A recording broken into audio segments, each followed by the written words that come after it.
ஆமா ஆமா அப்புறம் ஓசிட்டு வந்து புரியுதா? ஏன்னா படம் பார்க்க கோயில் போக்குறான் புரியுதா? அது நம்ம நீர் நாட்டம் பார்க்கலாம். அது ஓசிலாம் பார்த்தா படம் வந்து எனக்கு ரொம்ப பிடிச்சிக்கிது. இந்த மாதிரி படம்லாம் பெருசாக வெளியே ரீச் ஆகவே மாட்டேங்குது. இந்த மாதிரி கதை இருக்க படம் அதான் பெருசாக ரீச் ஆகும். அப்போ இதில் வச்சு யார் பண்ணுறா? லோகேஷ் கனகராஜ் இல்லை இல்லை இதை பற்றி ரீச் ஆகணும்னா லோகேஷ் கனகராஜ் எடுப்பியா? சங்கர் டைரக்டர் எடுப்பியா?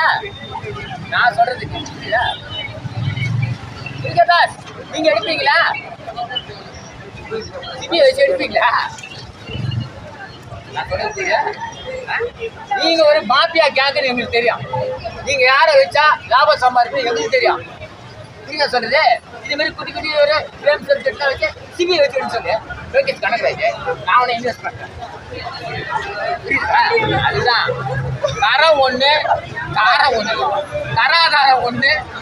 புரியுதா புரியுதா சொல்றத புரியுதா? இதுக்குதான் நான் சொல்ல வேண்டியது.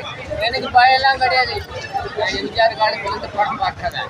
சினிமாவை நேசிக்கிறவன் நான் இந்த கேமராவை நேசிக்கிறவன் நேசிக்கிறவன். புரியுதா? சிபியை ரசிப்பேன், ரஜினியை ரசிப்பேன், கமலை ரசிப்பேன், அஜித்தை ரசிப்பேன், விஜயை ரசிப்பேன். நான் சினிமாவை நேசிக்கிறேன். எனக்கு எந்த பயம் கிடையாது. வணக்கம். என்ன படம் பாருங்க?